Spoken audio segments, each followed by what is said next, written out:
The Great One, in his infinite wisdom, has made it known that she who hid behind the title Supreme Mother, she who abandoned her child, the child of Zoot, shall now be known by her true title, Imposter. Yeah! The divine child, through her, is our future assured. Your own children will live in her care. Zoot decrees that henceforth all babies will now live under the guardianship of the Chosen.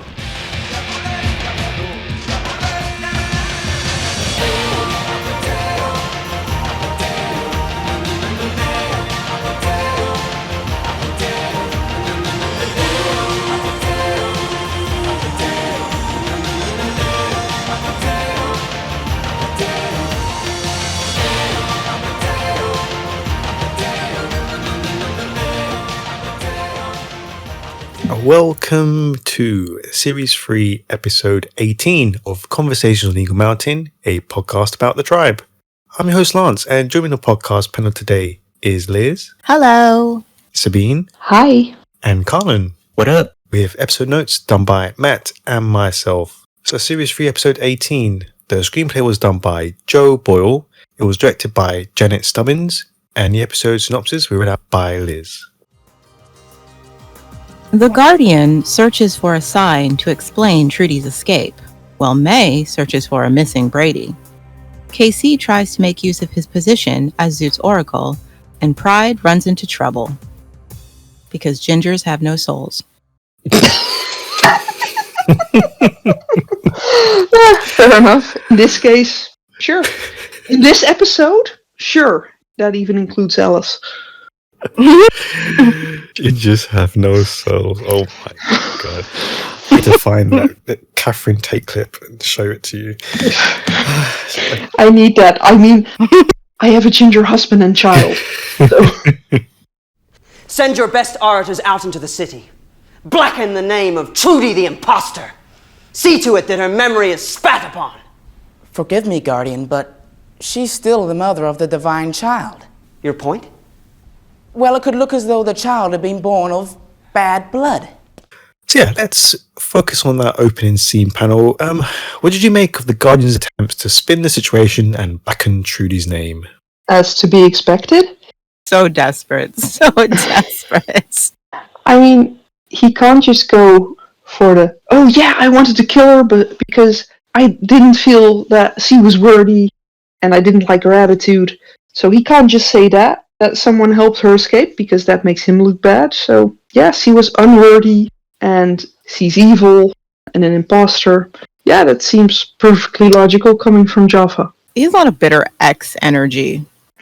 You know, he sounds like somebody who is stalking his crush on Insta and, you know, has to like justify why he keeps seeing his crush in pictures with another person and has to talk trash about that other person. Like, he's not living in reality. Zoot wanted Trudy, you know, like that's what he sounds like. Mm-hmm. Just a bitter, they didn't choose me, you know, and it's really sad, actually. It's so sad. He started off so strong as a character, and this is what he's relegated to.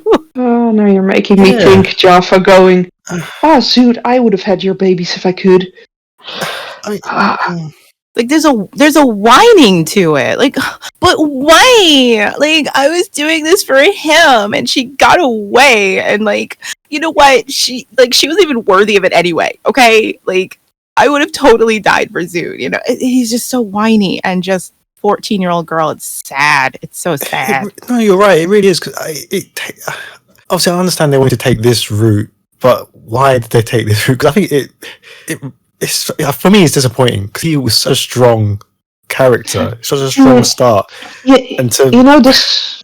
Yeah, but discrediting her, you know, towards the public, that kind of makes sense because he doesn't want to give the city hope that these rebels can do anything about their situation. He doesn't want them to have any hope, and he doesn't want to make the rebels seem good by, you know, saving Trudy. So yeah, it's in his best interest to make her look bad. Yeah, of course. Yeah, that's not the problem. It's the way he does it, the way he's whining, his characterization of it. Yeah, like it makes sense for Jaffa to downplay Trudy's importance, to discredit her name, to say she's not worthy, all of that. But to be doing it like a whiny child really just takes away from him as a character. Yeah, it does. How did they make him do it like that? You know what I mean? Like he literally should be just drinking a thing of wine, watching Bridget Jones's Diary, listening to Celine Dion all by myself. That is his energy. And Luke is just, the sassy gay best friend who's like, girl, like that's the energy in the scene. And it's like, come on, Jaffa deserves better than this. Like, I don't like it. And the way he went off it, just pointed out with it. But if you say that about the mother, then how does that make the divine child look? Come on. He's like, you can't do that because, And Java's just, nope, how dare you say that? That's not what I said. He's just evil. He makes up for it. The wheels are coming off for Luke. Clearly, you can see that in his face. He's just like, what? Wow. Oh my gosh. I'm glad Trudy's not dead, but I was convincing myself he'd see the error of his ways but no, listening to him, I realized like, oh my gosh, like how long can I convince myself that he's just mistaken or misjudging things? And you could just see it on his face. He can't do it today. Luke's just standing there with it. Yeah, no. Why is the Guardian doing this? He's just, no. I mean, we won't get into it today, but yeah, we're going to have a conversation about, obviously, why they made the Guardian go crazy over just having him be this strong-willed, individual who was passionate and about his religion, you know what I mean? Like, but yeah, we'll come to that another day, I think. I think they had no choice in that. Because if he had remained the powerful, stubborn leader he was, there was no way these Mallrats, with the way they're acting, would have ever managed to overthrow him. They needed to dumb him down. But yes, but in doing so, they dumbed down the whole chosen ethos, and you know what I mean? It's like, well, isn't that the way they always deal with the bad guys? They dumb them down so that our heroes can come out on top. Like that's the only way they ever win, is that the heroes go completely off their rocker, and that just seems to be the only way they can handle the conflict. So sad. Yeah. It is. That's not true. Top Hat was at top of his game. Top Hat, but he was so brief. Like, you can't even. Yeah, he's a one-episode character. He's not their main. They had a chance to dumb him down. Like, he was in and out. He was perfect. Nope. They just gave him the virus. I mean, in season 1, they handled it a little better, obviously, by showing that what helps the Mallrats in their situation is that the virus makes a resurgence. I like that, an evolution of their world, and that's how they're able to get a leg up. But after that, every season, they will set up this massive threat, and then our characters end up in the thralls of the threat. And the only way our heroes get out of it is because the bad guy gets really dumb. Really, really dumb, and it starts here with the Chosen. The Chosen are brought in as so formidable, so impressive. The work that was put into setting them up, and then it's like they just get lazy. They dumb the Chosen down to the point where you're like, I don't know why our heroes can't beat them. And then the Chosen just dissolve themselves, which can be interesting to explore. But it's been done better with Ebony, and then the same thing happens with the Technos. The Technos come in as this formidable force with, advanced weaponry and this control and experience of having done this before. And our heroes still win. Why? Because the leaders just are dumbed down, and lose sight of whatever it was they were trying to do in the first place. And it's like, our heroes don't really win. They win by default. Yeah, and it could have gone so much better if they actually showed us a power struggle or something between Luke and Jaffa. Yeah. Even with Jaffa going crazier than he already was, we could have seen Luke taking them down from the inside. More people seeing the light. That maybe what they're doing wasn't what they planned on doing. It's never planned. That's what I wanted. I wanted the two sides between Jaffa and obviously the people who supported the Supreme Mother. I mean, that's what I wanted. That would have been amazing, but I would have loved that. Instead, we get the really great power dynamics in the show get dumbed down. Like, you think about how Amber and Ebony started, what the dynamic was between those girls, Even Danny and Ebony, same thing. And each one got dumbed down to it just became about which one of them gets Bray. Yeah, that's it. It stopped being about we believe in very different things and different ways of running the world and having control or power over people. That was their conflict. And then it's just, you forget that there was ever Ebony and Amber's conflict. It's just Bray. They are defined, their conflict is defined by his existence, you know, even after he's gone. They just brought in another guy to be the crux of their conflict, you know? And so it's just like almost every conflict that starts off very strong between either two people or two opposing factions gets dumbed down on the show. Yeah, no arguments here. Should have invoked a strict non-dating policy within that moment. Think of how useful they could have been. Oh, Lex would have been crippled. Yeah, fair enough. He would have been useless without his fix. What have I done now? That's what we want to know. Ever since you got hauled off to Goldilocks' place, we've been waiting for his heavies to come and drag us away. They haven't. What gives, Casey? You really want to know? Nah, like you told me, some things are best kept private. You what? Yeah, panel, obviously we were mentioning this pre-recorded. Like, what do you think of Alice here? Oh my gosh. Okay, Casey's fine. Casey has every right to gloat and be like, I'm not telling you anything. And Alice, get off your high horse. Like, I can't believe it was Ellie who had to be the only one who showed concern for what could have happened to Casey. You know, once again, these guys just don't give a crap about each other whatsoever.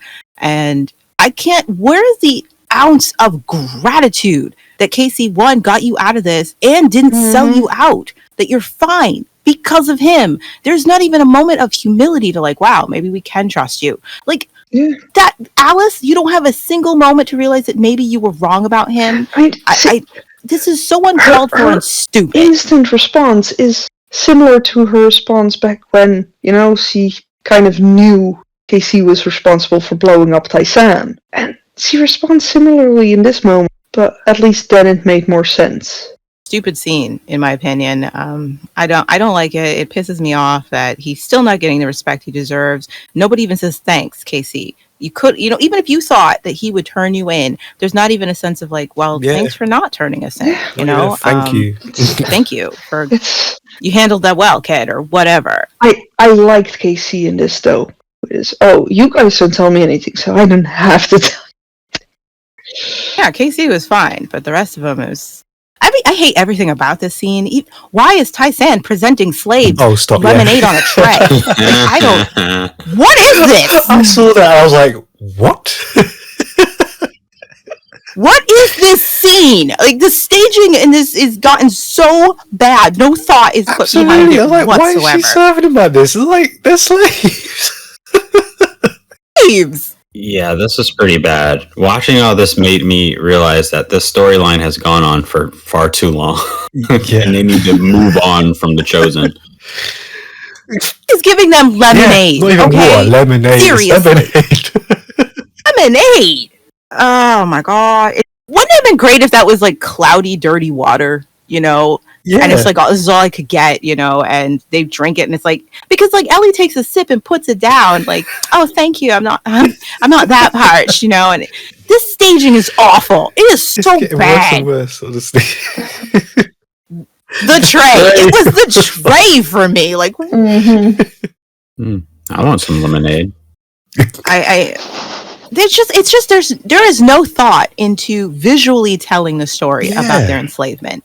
That has gone out the window. And it's like, this doesn't take much work to stage this scene, to tell the story, to say the things that you're not having the characters say, you know? But it's so lazy. It's so it's an afterthought every time. And it sickens me. Oh my gosh. Weird. Just weird. This episode, I'm out of F's to give. Like, it's even hard to have a strong emotional response to it. I'm starting to reach the point where it's dumb. It's dumb. It's really dumbed down. Mm-hmm. I did thought it was interesting how she was choking him with that mop thing.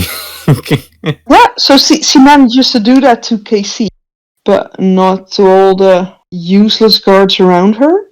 Yeah, it's very aggressive, especially towards, I guess, a minor. Somebody who literally just saved your life. Yeah. Clearly, she still has her strength. I wonder we've had a collective denial over Alice's character. We all are still living in season 2 of Alice, and then we skip straight to Ned, and he's what ruined her. Because this stuff is so painful to watch Alice do that it's just like This didn't happen. it didn't happen. That's not Alice. I don't know what you're talking about. Any characters stay on the show long enough, they'll be destroyed by the writers. I can't imagine what that must have been like for Vanessa. Like, if you read for Alice, the original Alice, and been like, oh my gosh, I love this role. I can't wait to play this role. And then this is what they've done with you. Yeah. I can understand. Yeah. You know, I took care of my contract and I'm out. I'm staying gone. And I mean, there's character assassination, and then there's what they did to Alice. Yeah. Wow. What they did to Alice. Like, that would break my heart if I was that performer, you know? Well, I'm all for like natural progression and changing a character naturally, but this is just complete. No. This is like they forgot who Alice was. Completely. There's nothing. Yeah, there's no evolution of her. She's just a different person. Completely different. I mean, yeah. I mean, as much awful things we can say about Celine, at least her descent into to being the way she is made some form of sense. It's always in pocket for Celine. This is just no. I'll once we're a bit further in the season, I'll just forget this part happened. Yeah, I'm Casey is full of wind here. He's fine. You know, he's just, the others are stuck in a scene where they're written terribly and the staging is terrible, and it's just a bad scene all the way around, really. I mean, there's a couple of points in their conversation that are fine, you know, their concern or what might be happening to Casey, what he might have said, all that stuff, but otherwise it's ugh. I mean, okay, let's stick with Alice. Because she encourages Ellie once again to try and get to know Luke better.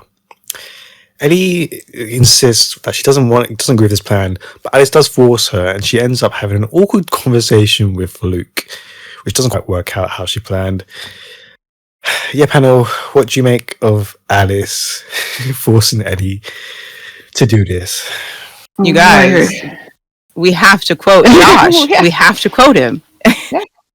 If I got him off the floor, you gotta be a whore. I'm sorry, like that sums up this entire scene. Oh my god. Nothing else to say. The scene is Alice pimping out her sister, which we've already covered is not in character for her, and Ellie, afraid to be pin slapped, tries it on and fails with Luke.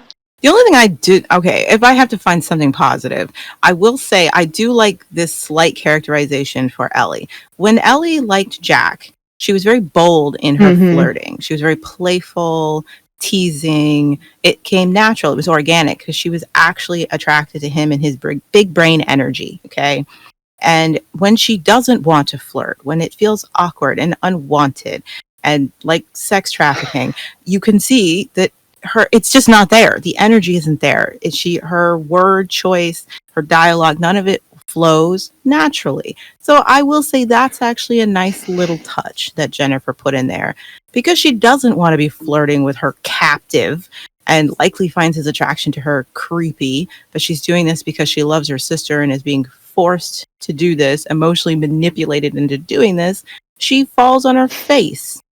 I kind of like that. Yeah, I have to agree with that. And just the face Alice pulls in the background, the moment he says that stupid comment about his hair and his eyes. I wonder how many times they had to retake that scene to stop people from just bursting out with laughter for pure stupidity of it. Tone is so bad, and the fact that Alice doesn't show any sort of reluctance for throwing her sister into this situation, I could even buy it if she convinced herself, look, this is necessary for us, and that's why she was willing to push her sister into this, but not even an ounce of regret in her eyes that she has to do it. Like even a sense of like, oh, I hate that this is happening. It's like the whole sister bond is gone. Had it been Alice encouraging someone like May to do this, sure, I would have been fine with it. Yeah. Her baby sister that she tried so hard to protect, no, it's just Yeah, this is very weird for Alice. Maybe there's something like in the air because every character has kind of been acting very weird and out of place. So I don't know. It's a side effect. The whole episode feels very phoned in from everybody from the top down because there's just not a lot of energy or creativity put into this episode. The direction, the staging, the camera work. It's just it's necessary. It has to happen. But yeah, there's no creative verve behind it. Nobody loved this. Nobody was invested in this. Yeah, it's. I was gonna say it almost feels like a reshoot day where the production's like, all right, we have extra days. Why not just reshoot this since the day went horrible? And it seems like they just brought everyone back. No one wants to be there. That's fair. Yeah, no energy whatsoever. Yeah, I'm ready for The Chosen to be done. Camera's like, you got one take. That's it. I mean, with the time pressures they were under, probably. I mean, that's probably not far wrong. Yeah, crazy. How much pain does Trudy need to inflict before you realize that she's poison, man? Everything she touches withers. So you keep saying, Lex. Most people are out there for themselves, Bray. Maybe you'll realize that when Pride forgets about us and decides to stay on with Amber. That won't happen! Is that so? You know, you're boring me, Lex. Hey, Pride had Amber all to himself before you came along. And you're expecting him back? Don't hold your breath. Hey, can someone explain this to me? I just want to know why one single person, especially let's say Ebony, hasn't pointed out, Lex, you have been sneaking into the mall several times a week. Please explain to us why you haven't brought your wife back. You're really upset we didn't rescue her, but you're seeing her on the reg. Why haven't you brought her back? What's going on there? Why are you getting mad at us? Yeah. We know why he can't get her out because Ty-San's not willing to leave. But the fact that nobody's asked him this when he's like getting in their face and saying, we could have saved them, blah, blah, blah. Why'd we save Trudy? And it's just like, you have access to your wife. How come you haven't brought her home? Like, what are you mad at us for? At least Ebony whining about saving Trudy is one. It doesn't annoy me as much as Lex whining about it. But we all know why Ebony's whining. Because Bray's paying attention to a woman that's not her. She can't have that. It's been that bad that Lex and Ebony are complaining because that's what they do. They never take, ownership of their part in anything, blah, blah, blah. If someone hurts them, they never think, well, they were just getting payback because something I did to them. No, they're always the victim in their world. Fine. But your setup doesn't work with your setup. When you have Lex going into that mall constantly and being with his wife and then getting pissed off at other people for not rescuing her. It always comes down to, you could have saved her on the beach, Lex. Why are you pissed off at everybody else for not saving your wife? And nobody says this to him. It's nonsensical that this conversation hasn't happened, I've saved her so many times. Like, it's just ridiculous. It's just a ridiculous conversation every time he tries to have a go at anyone else about it. Exactly. It's so dumb. Has his complaint been, why didn't you save Alice? Patsy, sure. But Ty-San? And, like, I just need to complain about something. And it's like, you guys just sound like whiny brats who need to complain about something.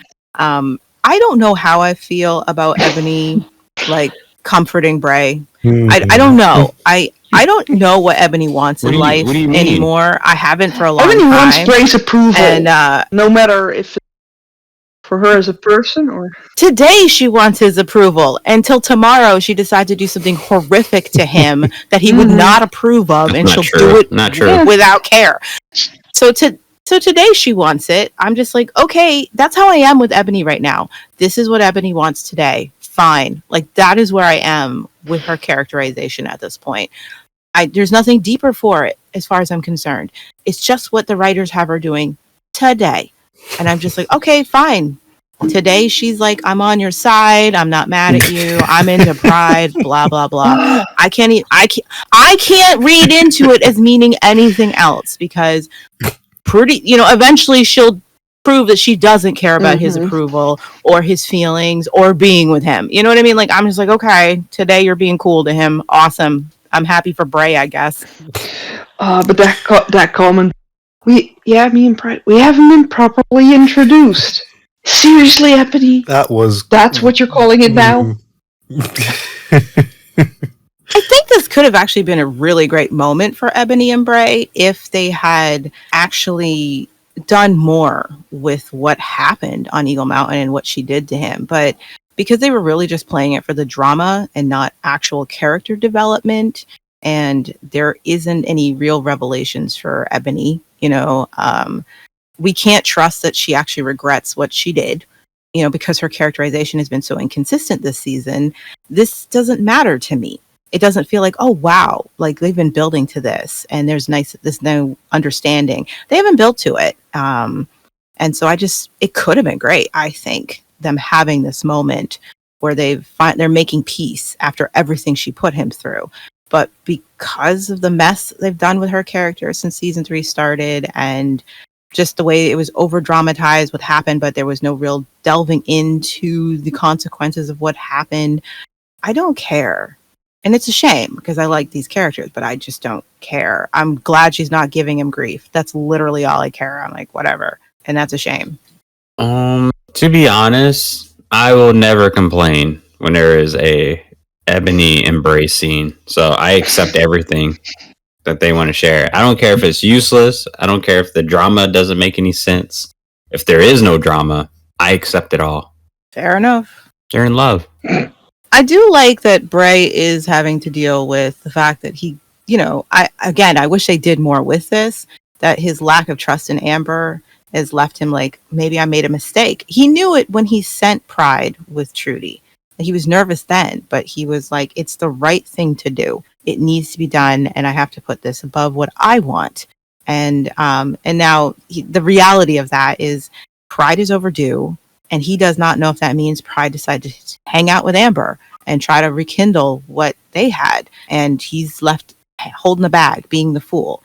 That is perfectly fair for Bray to be feeling, but also trying to keep despair at bay, and it's not cool. Lexa shoved that in his face. Like, shut up, Lex. Okay. Like, seriously.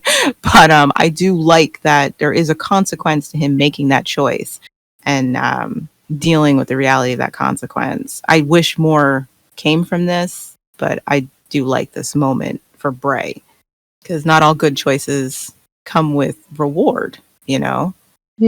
It's nice to see, though, that, Bray realizes what he did was the right thing, but the consequences of doing the right thing might not be pleasant for him. Brady's lost. What? How? We gotta find her quick. I'm supposed to take her to the Guardian. What were you doing? I turned my back for a second. Oh, you gotta help me look. If anyone else finds her, I'm toast, man. May, there are stairs she could fall down. God, don't you think I know that? If she hurts herself, do you know what'll happen to me? You can look out for yourself. Brady can't. Distressed more for herself than for Brady, May enlists Patsy to help look for her, but eventually finds Brady crawled into a room, which May realizes must have been the one that Chloe found when she was discovered and sent away. Okay, panel, what did you make of Brady's disappearance, the discovery of this special room, and May's motives in taking the page? Okay, this might be the only semi-decent scene in the episode. Yeah. My first... Reminded me of a movie. It's got problems, but... What? Baby's Day Out. God. This is exactly what I thought about when I saw it. See, this whole scene for me, one thing I really want to say about it is, thank you, Patsy, for telling May exactly what I was thinking. It's not about you. It's about that poor baby that might get herself hurt. We're not worried about you, May. That baby's fine. Yeah, but remember, Brady's never actually in danger. Yeah, but, Brady's always fine. Brady's always fine, yet Patsy's the only one who realized there's stairs he could fall down. She's a baby. She's a divine child. That's like having plot armor in real life. I'll say the performances between Sarah and Laura were really great. Like Laura is comedically self-centered, and it works. Like just the fact she doesn't give a crap about the child in her care. She's like, "What will happen?" That's funny. She plays that really well. Yeah, and then Sarah, was really like came at her really great. So they played really well. Brady's having the time of her life, and I actually don't mind the logistics of this is how May finds the room, because she's not actively trying to find information to bring the Chosen down. You know what I mean? She is with them because they're the winning team and it's her safest bet. And she's trying to find ways to elevate herself through them for the most safety and security. I do like that her finding this room and realizing that, oh my gosh, this is stuff we're not supposed to see, and this is likely what Chloe found before she was taken away. It gives her we know that May takes information so she can find what she can use for leverage for her own best interest. Yeah. And that this room opens an avenue that she thought was closed off to her. Getting away from the Chosen has not been in May's mind. They've been her safest bet. There's no safe way to get away from him as far as she's concerned. This room opens up a door to a different way she could go. And I like that.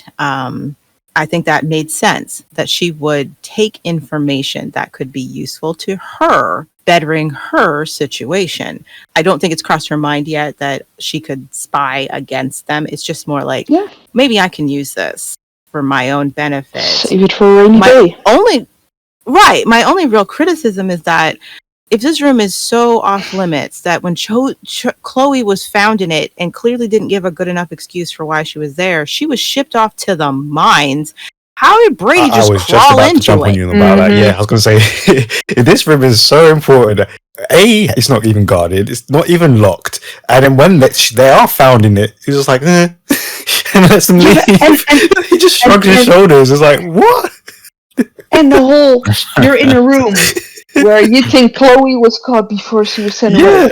Honestly, are you gonna take your time, sit down with the baby, just relax on a chair, and then go, oh yeah, I was looking for the divine child. No, you weren't looking. You were sitting your ass down. In this room that's got plans on the wall and plans on the, like, you know what I mean, the screens and stuff. Like, and he just shrugs his shoulders. Like, I know they've shown the Chosen to be incompetent, and she is sitting there. I mean, had she been underground grabbing that child and making her way out, that would have been one thing. But just sitting in a chair, it just makes the idea that Chloe found this room and it was so bad that she got shipped out immediately. And yet May is able to just be like, I was looking for the baby. What? And walks out, and nobody thinks to do any additional questioning or suspect her actions or anything. It really diminishes or just is inconsistent to Chloe being punished for being in that room in the first place. Like, you're telling me Chloe couldn't have come up with a good reason for why she was there or accidentally stumbled in there? And again, like Lance said, if it's so important, why is the door unlocked and there's literally nobody watching this room? A baby got in here, guys. A baby. Who can't open doors yet? She just nudged it with her soft spot, for crying out loud. This is ridiculous. I mean, come on. I know you guys are dropping the ball, but why are they still prisoners at this point? Oh my gosh. See, it could have played out similarly. Just have have Brady calling out, and then May sees this room, and May's a streetwise. She could have unlocked the door herself when she saw something special, and then everything else happens as normal. But I don't know. It's just everything about it just annoys me. And then the guard, just the cherry on top. It's like, come on, God. I think the thing I find annoying is just that she takes her sweet time. If you think it's so dangerous, like, you have this room that is so important, but it's down a hallway that Brady was able to crawl down unimpeded. That means there wasn't a single Chosen in that hallway. Now, babies can crawl kind of fast when you don't want them to, but I am finding hard to believe that she didn't run into a single Chosen on her journey to this room who would have seen the divine child and be like, oh my gosh, what is she doing here? Like, there was nobody there her entire journey to the room. It was because the area was unrestricted, right? even for the chosen. Right? It was so secret nobody knew there was anything Yeah, there. exactly. It was so restricted that even the guards were not allowed to guard it. They didn't know. Yeah, they That's weren't informed that it hilarious. existed. That's actually the best way to protect a room like that. By It's not genius. have anyone know you're protecting something. I mean, it's honestly it's genius. That's the way to go about protecting things. Because besides Patsy, Chloe, no one else has been in there.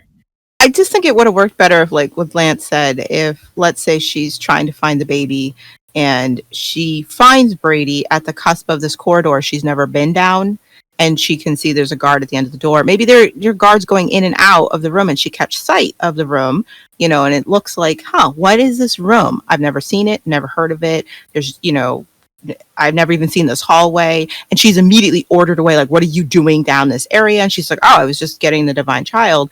I could see that piquing May's curiosity. Like, what is that room? What is down this hallway? What are they guarding? Yeah. That would make more sense. And then she could either try and get in later just to sate her own curiosity. I feel like that is May. But this ease of just stumbling upon the room by care of baby ex machina, I just like, wait a second, come on. Because it makes the guard catching her seem even dumber. Because it's like, why wasn't this room guarded in the first place? It was left unlocked, and you're surprised that you found somebody in here?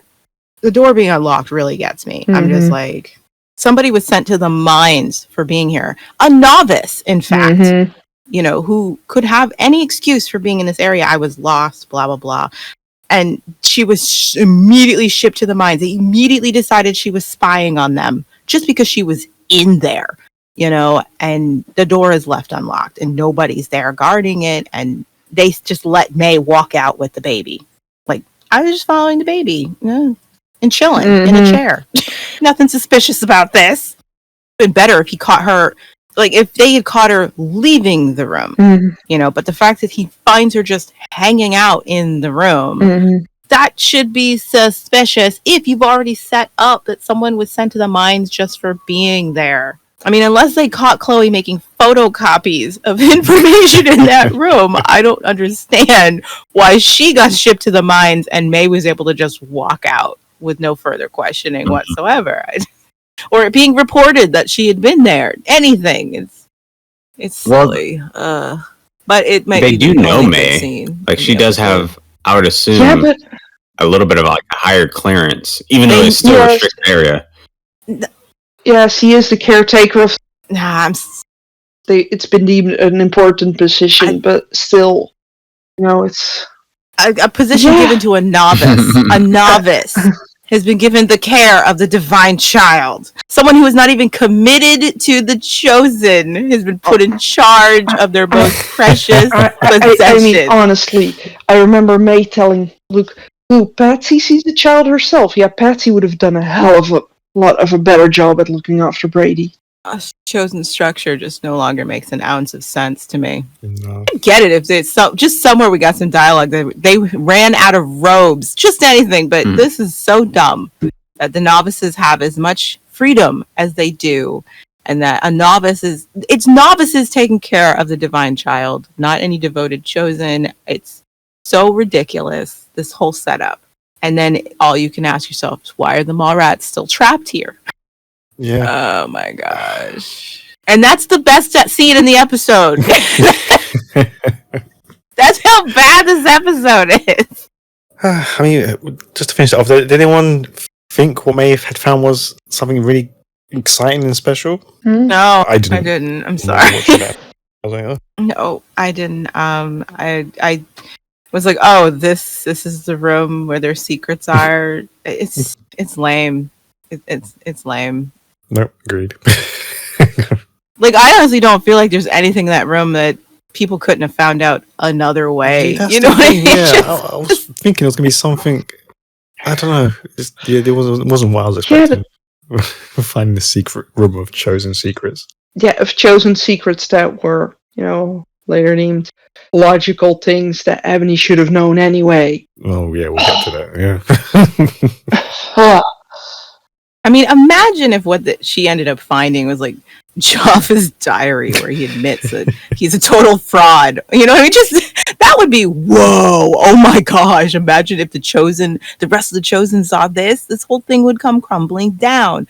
But the crap she finds is just—it's a little useful for the rebels, but it's not like top security. Someone needs to be sent to the mines for finding it. It's disappointing. Like, oh, it's just where they keep their resources. Ooh.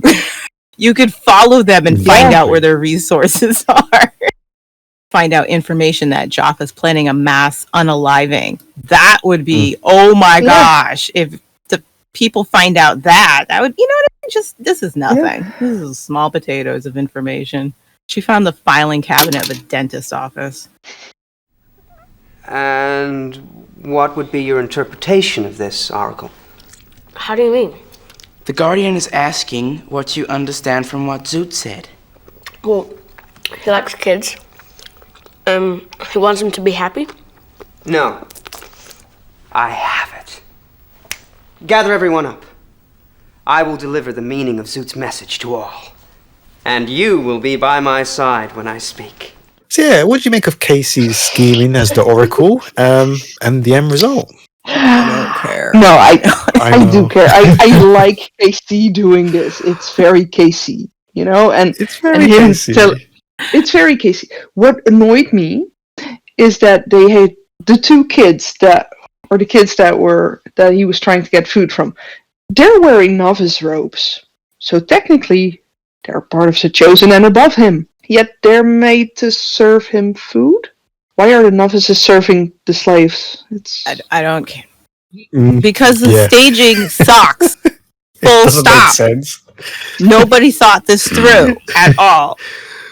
I do think there's something charming and says so much about KC and who actually is at his heart that when it comes to his advantageous position, the only thing he's trying to do is get extra food.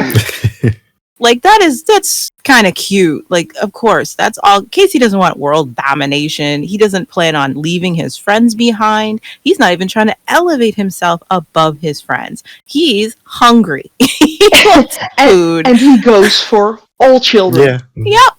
And I even it's so innocent what he says. You know what I mean? Like, he's being very careful with what he says to the Guardian. And it's not his fault the Guardian interpreted in the most wildest way you possibly could. But, you know, Casey's trying to make sure that whatever he says to this guy won't cause anyone any harm. So, I think he wants to have a party because Brady's cool. She's safe, you know, that you guys, she didn't get away with the interloper, you know, and that's a really safe prediction as an Oracle to give. I do like that such an innocent vision is taken to the extreme by Jaffa, but you know, Casey can't be blamed for that. But otherwise, I don't really care. It is kind of cute that he instantly goes with celebration on the day it happened with gifts for all the children her age. Yeah, it's like not even for him, but for cute. all the children his age. It's cute. It's sweet. Because all he wanted was some extra food for himself, and he got it. So he's just like, give the kid some presents. Give the kid some food or presents or whatever. That's what he wanted. You know, I love it because it's like, really? You think Zoot would say that? That's adorable, Casey. So, I mean, it's not a bad way to get us to the next, you know, plot point of, you know, what happens next with Selene and Ryan and all that. And it is in line with how cult leaders think and how you have to be so careful what you say to them. But otherwise, I don't care. And I feel bad that I don't care, but I just don't. I'm like, I didn't even feel anything in my stomach. Even the first time I saw it, when Jaffa interpreted the way he did, I didn't care what this meant. I was like, Selene's already with them. So to me, I don't know how I know this it sounds changes bad, but to me, it kind of made sense that the Guardian interpreted it that way. You know, from his point of view, okay, he wants children, so he wants all the children to come to Zoot. Sure, let's claim them all. But it did feel like he plucked that out of the sky, though, because he's not invested in it at all. It's like you know what I mean? If he was invested, then I could see him interpreting this because it's something he wants to do. Like, that would be different if Jaffa's like, ooh, this gives me more control, more power, more influence, and it helps tear apart more and more families who may be straddling the fence between joining us and not joining us. If that was his motivation for interpreting it this way, I think that would be really cool and sinister. But because he has no investment in this going forth, it's like, where did you pluck that from, Jaffa? You just took on a responsibility that you don't actually want. And so for me, it actually doesn't make sense that he came up with this, because he doesn't care about these pregnant mothers or the Chosen taking care of them at all, and isn't planning on using it to his benefit. I don't mean the taking care of them part. It's more okay, we're going to claim these children so we can raise them with the way we're thinking. But he doesn't care about that either. That's what I'm saying. Like, he is not invested in what this means for their brand, their group, and how it can be utilized. He's not interested. So it's like, why did you think I don't know. of this? It's when I think about this, I always think about the two children who were standing next to him and Trudy when he wanted Trudy to burn Bray alive at the stake. And yeah, I get that. But they don't ever, the writers never have Jaffa express that that's what he's going for. Ever. I mean, it's just the same reason. Why do you have the Mallrats at the mall, Jaffa, when you have zero interest in converting them? You don't want to torture them. You don't want to use your power over them. You don't want to torment them. And you don't care if they join you. Why are they still there, Jaffa? And this feels the same. Why would you use this interpretation when you were going to prove going forth you have zero interest in molding the young minds of these babies to be with the Chosen and to believe in truth? No, I agree with that. If they showed him more heavily on the indoctrination, then this would make sense. It would be natural, but it does feel out of place and out of nowhere. Like, okay, you wanted to mold the next generation in this religion, but you've not shown any kind of push towards it. It's just random for me. Yeah, I don't like it. I don't like it either. He's crazy. Oh, yeah, absolutely. He's crazy, but it's just the idea. That's not new. Yeah, that doesn't fit. Yeah, for me. It starts to feel, okay, maybe it's just me, but you've watched TV shows where a plot line will be introduced one season, and you can tell that the writers were very invested in that plot line, right? And then the next season starts, and it feels almost as if whatever writer had been interested in that left, and the rest of the writers were like, well, we don't really care about that plot line that was set up, and so they don't explore it anymore. This is what it feels like to me. Season 2, there was a lot of investment in exploring the Chosen, the way they think, the way cults think. And season 3 feels like whatever interest there was in that has fallen by the wayside. It's like season 2, they were clearly all in when it came to setting up the Chosen. And in season 3, all we've seen is one episode to the next, a lack of interest in this storyline. Yeah, I completely agree. Which is why this Chosen saga needs to be over with by now.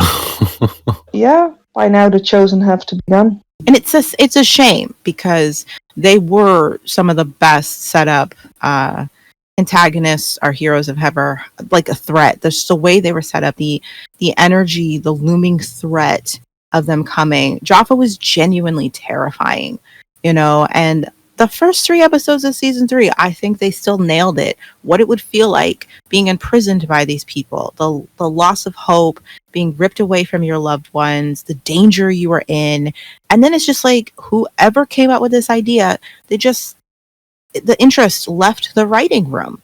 And they were like, oh, well, we're stuck with this Chosen thing. And we really don't know what to do with it. Because every good idea that they could have done, that we have spitballed episode after episode, they were just like, that would be interesting, but that might take effort, and we don't care. And you're like, then why did you set up this Chosen line? It makes so much sense why people, when they talk about what's their favorite storyline, they always say the beginning of the Chosen, like the end of season 2, beginning of season 3, See, I always had the cutoff point at the Chosen while Trudy was still Supreme Mother. And I always thought that was because I was that bothered by, who takes over after her. But it isn't. It's just how much worse they have become. And with the the scariness of the Guardian versus Trudy with the way he responds to her being gone. It's just, just doesn't make any sense anymore. Storylines aren't bad. Like, if you were just to look at the plot points of each of these episodes on paper, you'd be like, oh, that's interesting. But it feels like they have literally gone out of their way to do it in the least interesting and laziest way possible. I think a lot of that has to do with like where it's filmed. Like it's such a they're on such a budget. No, I don't buy that. Good storytelling does not require a good budget. Yeah, well, some of the best storytelling comes from limitations of budget. Yeah, and we've seen them do that. And then, yeah, you're right. They're lazy. But it's either that or they were just severely restricted in what they were allowed to do at that point in time. And it's weird. It's very odd because, again, a lot of improvements would not have taken very much. Even just staging. Staging alone could have made such an improvement. You don't have to worry about pissing off the censors with staging. That is the simplest thing. Let's say you don't have a great budget and you're trying to tiptoe around censors. You're like, oh, we don't want this. We don't want this. Staging right there, and they don't even bother with that. They don't care that this world in the mall doesn't make any sense. They're not even trying. I will not give them a pass. And I usually do, because I have a lot of sympathy for writers and what they have to put up with. I can't give them a pass on this. I feel disinterest and laziness across the board in telling the story. And I don't know why. I don't know if it's because there was a head honcho who didn't care and it trickled down. I don't know what happened, but nobody's getting a pass. Maybe this is one of those episodes that were written right on the spot. Because I've heard that happen on the show. It would make sense. This is what happens when you send the Supreme Mother into the woods. Yeah, I agree. They need Trudy.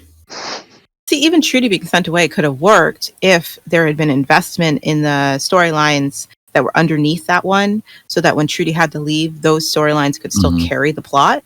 But they didn't really put a strong amount of investment in those storylines.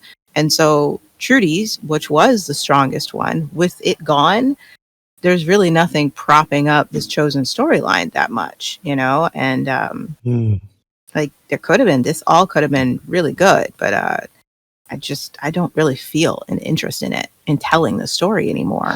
I wonder if at the time when they were thinking out this part of the season, if they knew that Antonia would be gone for a bit. Well, see, that's why I make that joke about why the Resistance doesn't get anything done, is because they're waiting for Amber to come back. Because it really does feel like they don't want to continue the story until Amber and Trudy are back. And it started with Amber going away. Now, I'm not blaming Amber for this, it's not her fault. But I feel like it's the writers who, for whatever reason, couldn't continue the story without them. Don't know why, though. And so this drags and drags and drags. And it doesn't need to. This chosen storyline should not have dragged like this if you weren't willing to really invest in it and do something with these plot lines happening at the mall. They're just busy work. It's just boring, busy work. And I don't care. I know I do not care about the Mallrats' survival because they shouldn't be here. They could have snuck out ages ago. And nothing gets done until Amber comes back. Until Trudy and Amber come back, and then suddenly the Chosen are defeated. And it's like, you could have done that at any time, it feels like, I don't know why it was contingent on actors being there when they weren't necessary. No offense to Amber, but she wasn't necessary for the Chosen downfall, And again, I'm not slamming Amber. I'm talking about the writers or the creator. They clearly wanted her there, but she wasn't necessary to bringing the Chosen down. And so it's like, why did you just drag this out for no purpose? They dragged it and they changed it so that the only person who could beat the Chosen was Amber, because we can't do anything without Amber. And I that's why I joke about that, because I agree. I think it might have something to do with they really wanted certain actors to be there, but those actors had to leave. And I think it's cool that they accommodated those actors so they could. But then it was like they didn't know what to do with the storyline while they were waiting. And that's what it feels like we're doing. We're just waiting Mm-hmm. for stuff to happen. And it didn't have to be bad while we were waiting. It really didn't. How I keep having an Ellie quote stuck in my head. Why are we waiting? Oh, season 2, I miss you so much. I don't even know why they had to stretch The Chosen over to 2 seasons anyway. It was too much for me. Yeah, It could have worked, but yeah. It's 2 seasons. It's too much for any show. It's too much. It's too long. I don't know why they did that, and then they stuck to it for the Technos. 2 seasons for a villain is too much. It is way too much, and there wasn't enough content, and it is spread thin, and we're seeing the massive gaps here. We can give it all that. Sal, us, the parents, like it should be. Under normal circumstances, yeah. Under any circumstances, Sal. That's the way it's always been. Mom, dad, kids, we cope. Listen, Ryan. Zoot seems to have children on his high priority at the moment. Zoot! Celine, Zoot's dead. Whatever. This is a really dangerous world. You tell me where else I'm supposed to find a safe, stable environment for my baby. Yeah, panel go. Ryan, why are you such an idiot? Such a good scene. Yeah, but what's the staging of the scene? He doesn't want his wife to give up the fact that she's pregnant, even though they already know.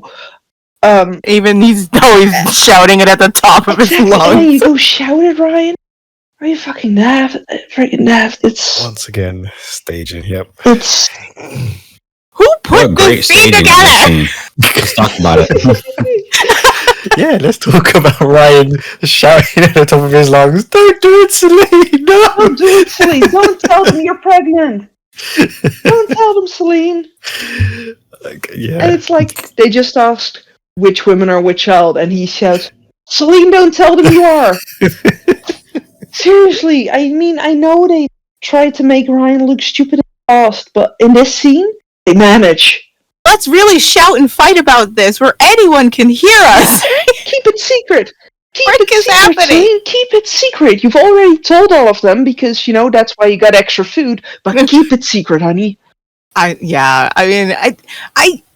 guess this is why I thought nobody knew that she was pregnant, because this is painted as such a big deal that she's about to raise her hand and present herself as an expectant mother.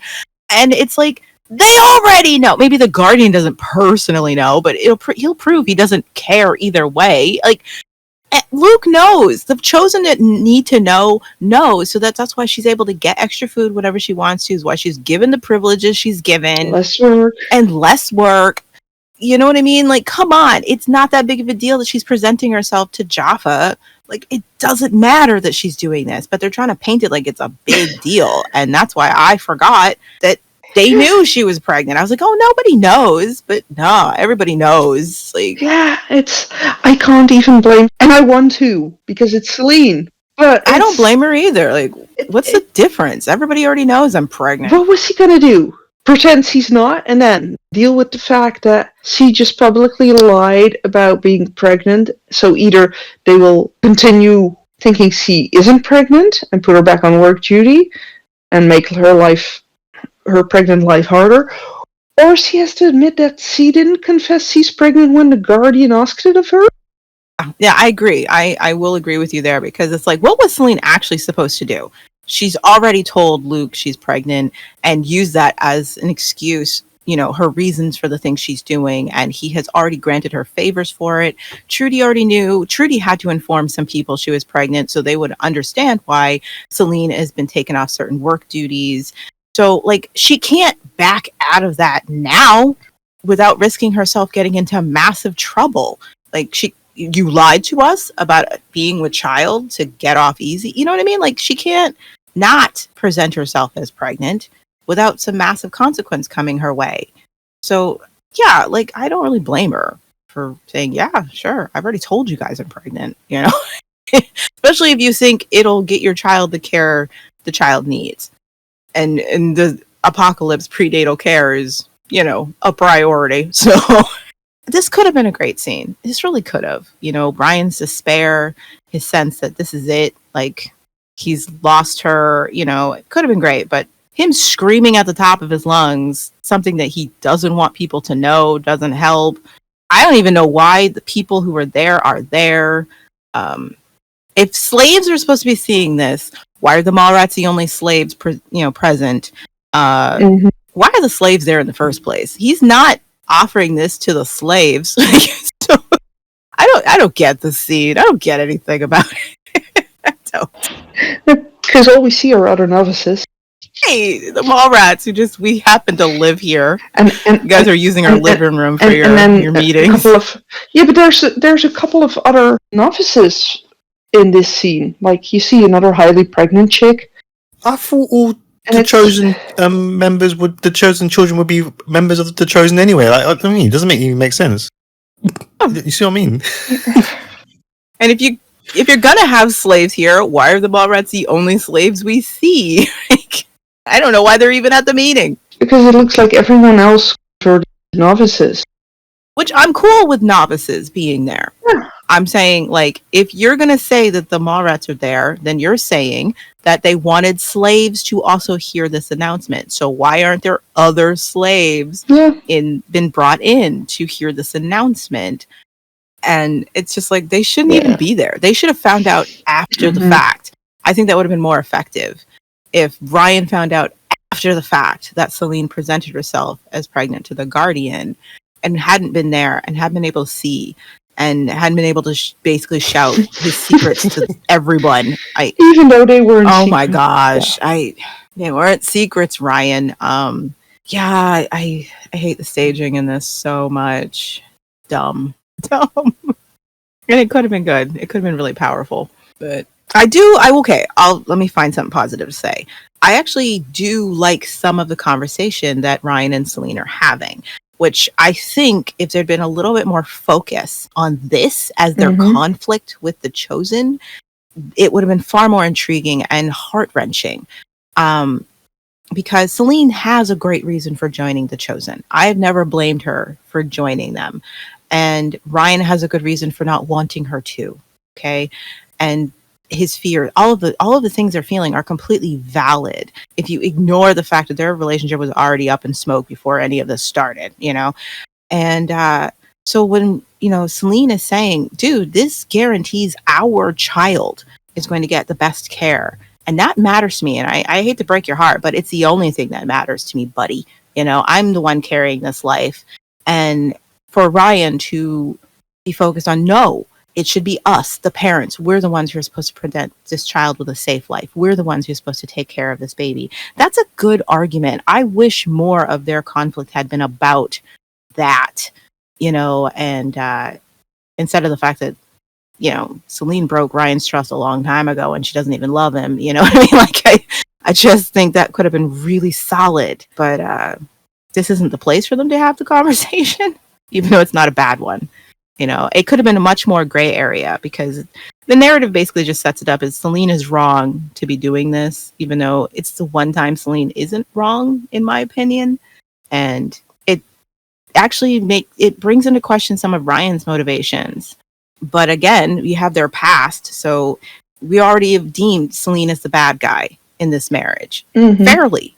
But this is one of those moments where they could have added some nuance to the situation where Ryan is basically willing to sacrifice his family for his principles. Like, at the end of the day, that is what Ryan has decided. My principles are more important than my wife and child. When he could have easily just put on that novice robe and played along to keep them safe. And he is choosing to make it difficult for her because his principles. That is a question. That is something that is a flaw in Ryan's character, but they didn't want to do that. And so it's like, this could have been some strong stuff, but nope.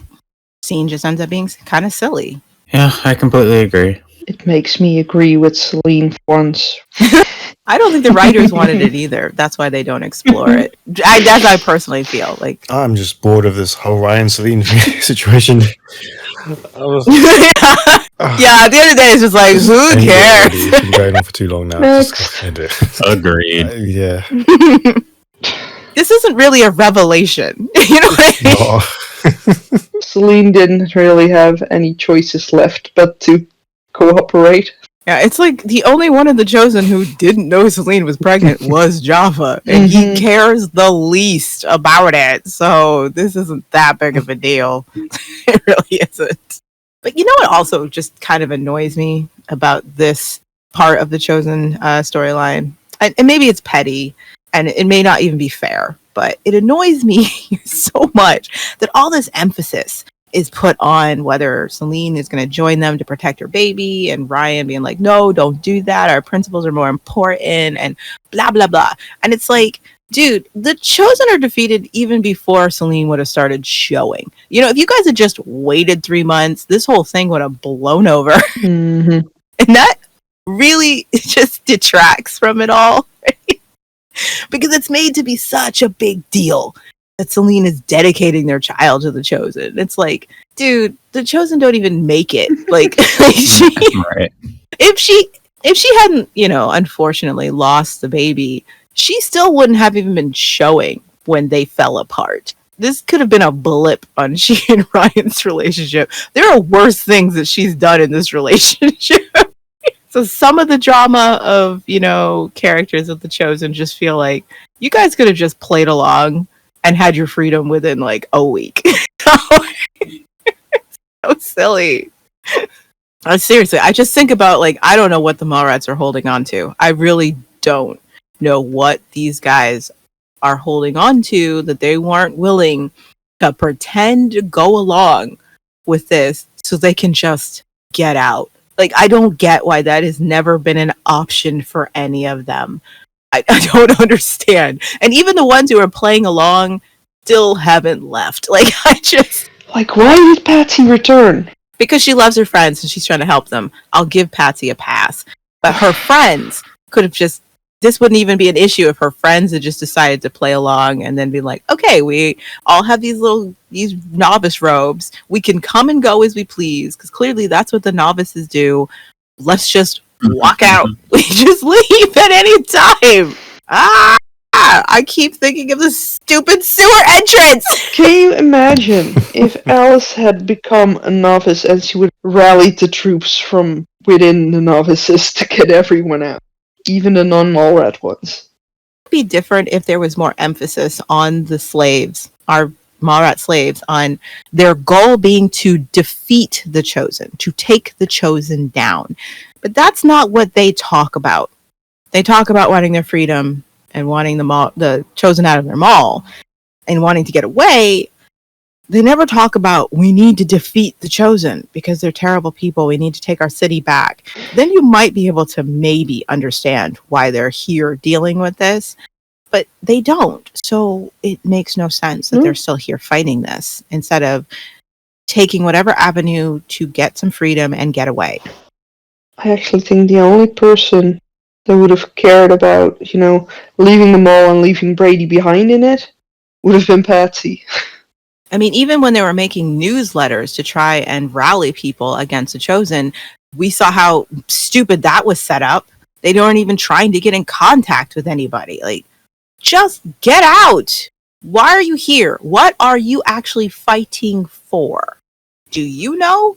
Or is this just about being stubborn and digging your heels in and being annoyed that these guys have moved into your mall and are telling you what to do? And if that's the case, you could still get away.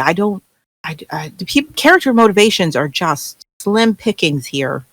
They could have put a lot more into finding a way, you know, or into them still staying in that mall. They could have put more effort in, or at least some motivation as to why they don't just break out. I mean, I can imagine Ellie wanting to know what they did with Jack, where they took him, such. But like, if you got out, you could easily just follow Chosen around until you find these freaking camps. Chosen storyline is officially dead, to be honest. I mean, stuff will still happen, but none of it really matters. Yeah, I second that. The conflict the characters are in don't matter because they shouldn't be in them at all. Like, Ellie doesn't have to seduce Luke to make life easier for them. You could just pretend to go along with things or go out your back door that is clearly not guarded ever. I mean, Alice, I love you. I did love you. But Alice, so far, you've only shown that your concern is getting away from the Chosen. Okay. It's not saving everybody else in the mall. It's getting away from the Chosen. Why don't you just take your sister, beat up the guards who might be near the sewer entrance, and bail? What's stopping you from ever doing that? I don't get why, for Alice, pretending to go along with the Chosen for a few days until they're convinced that you've changed your mind isn't the easier choice than pimping out your sister to one of them. Wow. This is it's so stupid. It's all so stupid. I just realized I'm sitting there going, wow, every single character, their motivations is just so dumb at this point. None of their motives hold weight, or hold any water. Like, oh, wow. Except for maybe Tyson. Well, even Tyson doesn't hold water. Because when Lex asks her, and when Bray asks her, come with us, let's get out of here, she says, I can't leave the others. Okay, if that's her motivation, it's so easy to just get the others out. Yeah. She at this point, her motivation isn't to save Jaffa, to cure him, or any of that. Right now, it's just my friends need me for support. That's why I'm staying here. So even that doesn't hold weight because your friends technically shouldn't even still be there. You could have been working with your husband that you're seeing frequently to sneak your friends out. If they're who you're concerned for, you could have been getting them out this whole time.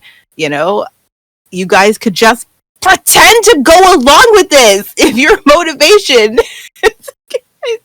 Can you imagine if Tyson would have helped get Ellie out? How much more useful they could have made Alice be, because there would be no one to threaten her sister.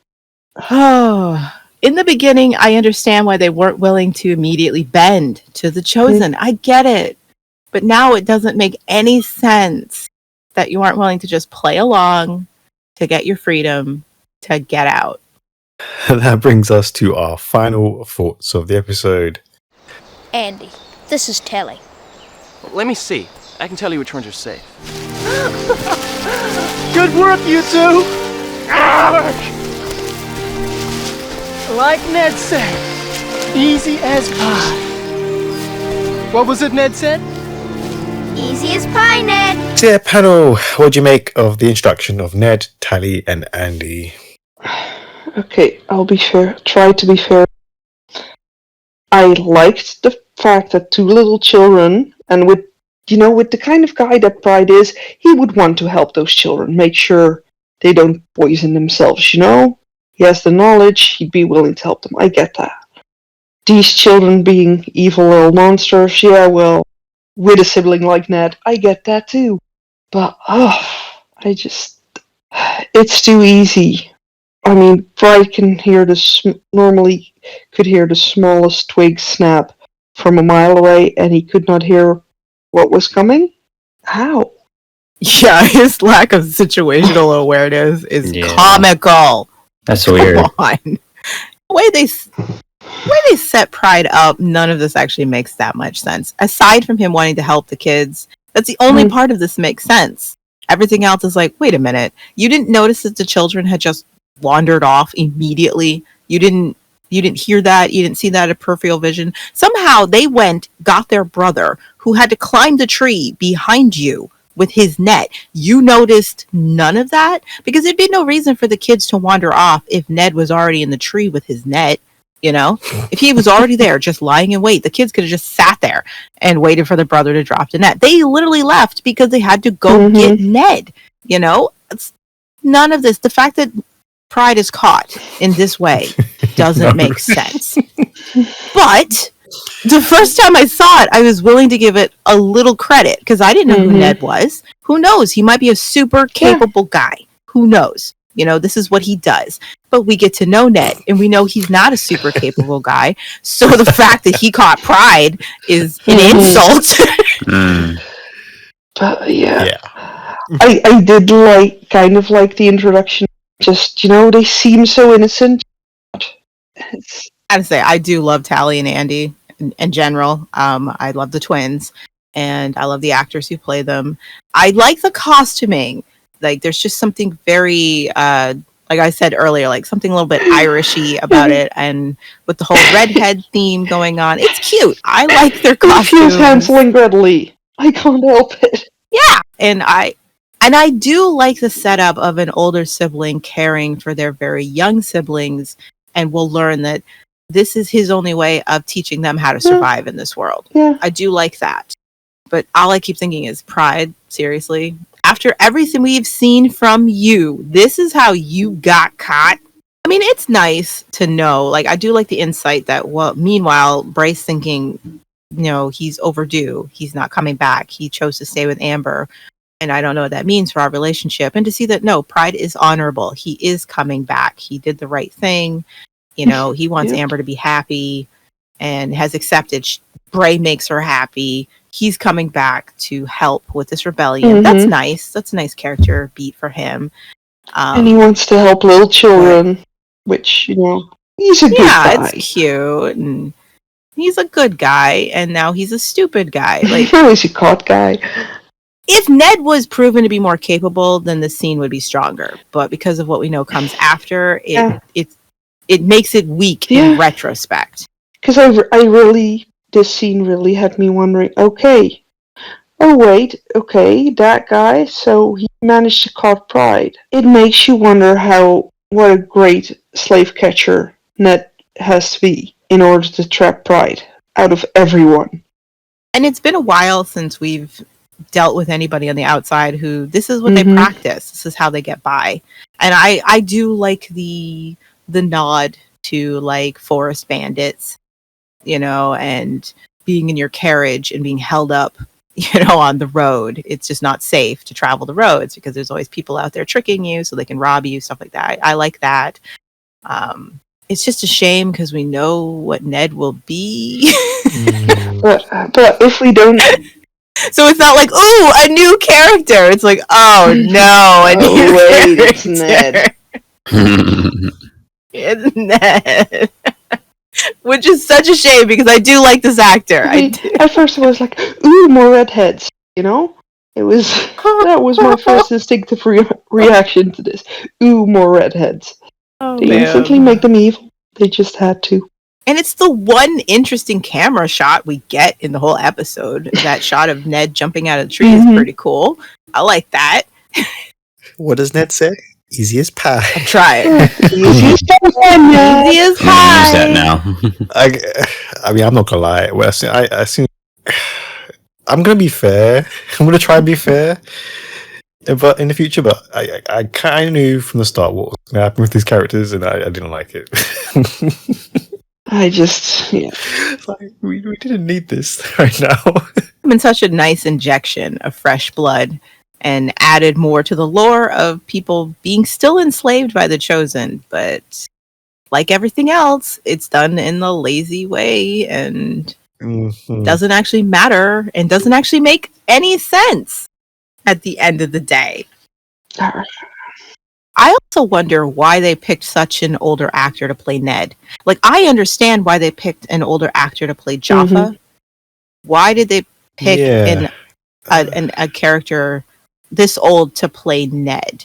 Again, I don't have anything against this actor, but he doesn't look like a teenager. He doesn't look like he's been a teenager for a very long time. He looks like he's past his 10-year high school reunion. You know what I mean? And there's no purpose to Ned looking that much older than everybody else. Where Jaffa, I understand why they wanted him to look so much older. I don't get why they would do it with Ned. Yeah, so weird choice. Like, it serves no real purpose for him to look that much older than everybody. Like, why? The guy looks like he's in his 30s. No, I'm not saying he was. I'm just saying comparatively, since this is a show that features actual teenage actors, the fact that he looks that much older stands out. This isn't a regular TV show where they do cast older actors to play teenagers. They actually cast teenagers and children to play these roles. Stand out. So casting someone who is many, many years past voting and drinking and renting cars is obvious, and it serves no purpose. Ned didn't have to look this old, so why? Like, even if they wanted, like if let's say Vanessa Stacy is over 18 and they want her to have a romance, so they need to have another over 18 actor to play her with her, fine.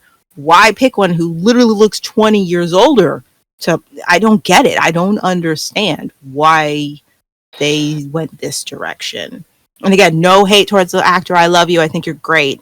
Don't understand how you got this role at your age. Yeah, because he's like, in real life, he's 10 years older than, 9 or 10 years older than, say, Lex. Yeah, no, I don't know why. Lots of actors play young people because they can carry it off, but he can't. So why? I like a family of gingers, though. That's kind of cute. I love Tally and Andy. Yeah, I think they're adorable. I can't tell. I can't decide which one's my favorite, Tally. Tally or Andy. It's definitely Maybe Tally. Andy. I don't know. They're both so adorable. I love them both. They're so cute and resourceful. Yes, they are. Do you think they all needed to be related? Those three, yes. Really? Actually, didn't mind that they were. Did they really need to be? I thought it was actually kind of nice. I'm not saying they needed to be. I'm saying I never minded that they were. For this point in time, I really like the fact that they are, because it makes sense with the older brother, showing his siblings how to get on in this world, and at the same time using those same little siblings to get what he wants. It's not like they haven't grown up in this world. Like, you know what I mean? Yeah, at least we see some sort of family sticking together. It gives a different dynamic than when this would have been, say, the combination of Lex and Casey out on the road. I would agree with that. Okay, if they hadn't been related, that's fine. That could have still worked. It would have added a soft spot to Ned, that this guy who comes across as super selfish and doesn't care about anybody or who he has to burn actually came upon 2 children and it had it in him to take care of them. That could have worked too. But I also like the idea that even before the virus, it was his job to take care of his siblings. As he says, his parents just were not there physically or emotionally. And it was on him as a kid to take care of his siblings. And that just continued. So it works either way for me. I also do like seeing this dynamic of a family that has managed to stay together this whole time. The age gap between them. And the fact that Ned still acts like a toxic older brother, even though he loves them and is keeping them safe, he's still an annoying older brother, and that interesting balance of how families can be loving, but also a little bit toxic and stuff. And I think that was one of the points that Ned needed in order for, things between him and Alice, because with the exception of these 3, Alice and Allie are all we have right now, sibling-wise. So yeah, it's something I can understand that Alice would like in a guy. He still takes care of his way younger siblings. He could have left them behind, but he didn't. I do like that. This is the first sibling group that we've gotten where there's actually a significant age difference. Like all the siblings we meet are probably a year or 2 apart. And so they're almost like companions, friends, and they've stuck together. This is the first time we've seen what would have happened to families where the siblings were further apart. And you would have found yourself being, what is that word, parentified for your sibling because they were so much younger. They weren't your companions. They were literally your charge. No, they're too close in age for me. Ellie. I get that parental vibe from Alice over Ellie all the time. Yeah. But I'm just saying that Ellie would have still been fine without Alice. Ellie would have survived even if her sister hadn't been there, and Martin would have been fine. He was fine without Bray. I mean, he was doing his thing, but you know what I'm saying? Like they're so close in age. They don't really need. Yeah. And Paul and Patsy were similar. Yeah. I just think it's neat to see that Tally and Andy may not have been okay if Ned hadn't been there to take care of them, and he stuck around to do that when, as you said, given his personality, he could have easily just been like, I'm out. This is too much. I'm going to sell you to another tribe and they can take care of you and I can make, a buck from it because I don't want to do it. And they really are the only sibling group that we get with that, because every other sibling group, they're pretty close or just, 3 years apart maybe, but this many years apart. At the most. Yeah, this is a big gap. He was probably like 8 or 9 by the time those twins came along. Well, I mean, the actor was definitely way older than that, but you know what I'm saying. There's a big gap between them, and we've never seen any sibling cases like this. The only sibling case like that seemed to have that big a gap didn't have a big gap in the end. But that's just the error of season 5 Slade Omega. I'm just trying to think of what that sibling connection actually brings to the character. They had to give him one nice point so that Alice could be justified and finding him attractive. You could have had that point. I mean, that point would have been even better because if they wasn't connected, if he wasn't related to the two. Yeah, but that would have been even better. We would have been more endeared to him even more. You see what I mean? It would have made him seem nicer. On the other hand, absolutely.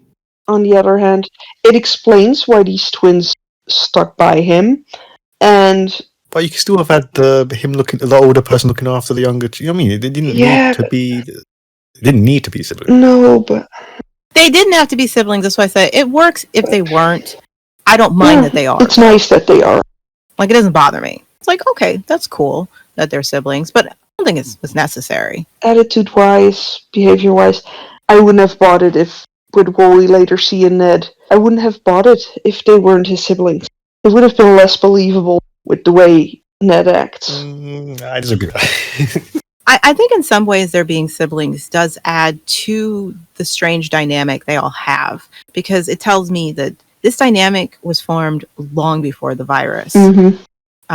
Like, it's not just Ned the twins learned their behavior from. It was from their parents. You know, they all, suffered from, well, there's nobody else looking out for us, and the twins are, I don't know. I'm just saying they didn't need to be siblings, but I personally think it works, and I don't mind that they're siblings. And I do think there's some interesting things going on with it's like telling a story of the life these kids had before everything went to crap. And Ned didn't have to become their parent because of the virus. He was their parent long before that. And I do think that shows. And he had to become a parent at a very young age, and it shows. I'm not sure I agree with that, but not saying he was a good parent, just that he became one at a very young age. I agree with that. It definitely felt like he was a parent, but just a bad one. I kind of wonder if it was because they were all redheads. I don't know. Somebody got that in their head and said, yep, this is what we're doing. We have to make the redheads join together. That's why he got matched with Alice. Yeah. But you know what, Lance? I'm actually going to agree with you. Even though I don't mind them being siblings, and I do think they do some interesting things with that, I think it would have made Ned's character maybe even more interesting, because I'm pretty sympathetic to Ned, even though I hate him. I do. It's straight up. But I think it would have been even more interesting to learn that they weren't his siblings. Oh yeah, he tells people they're his little brother and sister as a form of emotional manipulation. But to find out that they weren't, he took them in. I think that actually would have probably bought him more points and said so much more about him as a person. As selfish as he is, he found these two kids and decided to take care of them, even though he has literally no obligation to do so. Would have maybe been a stronger character beat for Ned than what we get. But again, nothing is done with effort. So why would we give that so much thought? They all have red hair. They're related. They're Weasleys.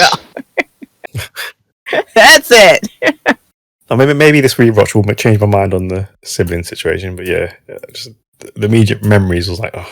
It could have been really cool because we do get a lot of siblings, so it'd been neat if they were just together out of like, I had one good bone in my body and I decided to use it, I'm hoping the next episodes will change my mind. Yeah, because I haven't watched the end of season 3 and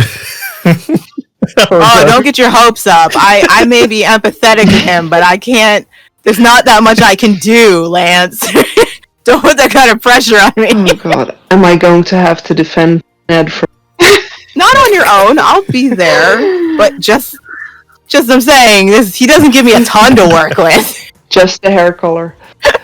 But yeah, at the end of this episode, I was still hopeful he would be good. What a bad introduction. It's just a shame it immediately goes downhill. But this introduction could have been great if we hadn't known how stupid Pride must have been to get caught this way. A little bit more work in his capture would have done wonders. I say he was still too distracted by having seen Amber. Must have been it. Maybe he was just in his head, Like, I can't believe I'm going back. Amber asked me to do this, man. If I didn't love that girl. Oh, children and berries. Imagine what the trip for him when he was bringing Trudy up there must have been like. Poor Trudy, not in her right mind, and he's just like dragging her across the countryside to find Amber. Oh, pride. Right.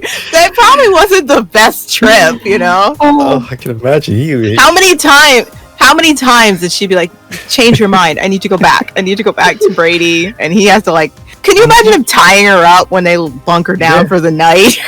He probably didn't sleep. He had to keep his eye on her the entire time. Okay, so that explains why he got caught so easily.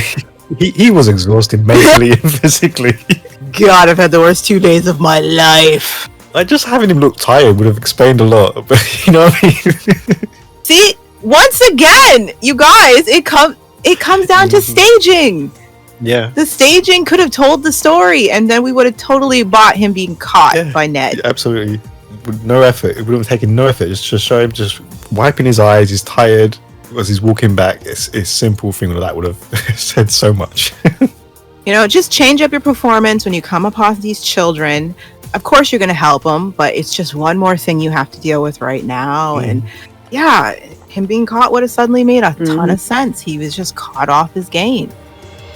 All right, that brings Series 3, Episode 18 to a close. Thank you very much to the panel. And if you like to take part in the future episode of the podcast, please do send some message on our Facebook page, on our website, or on our Instagram, thetribe.co.uk. So we'll see you next time for episode 19. Until then, bye. Bye. Easy as pie.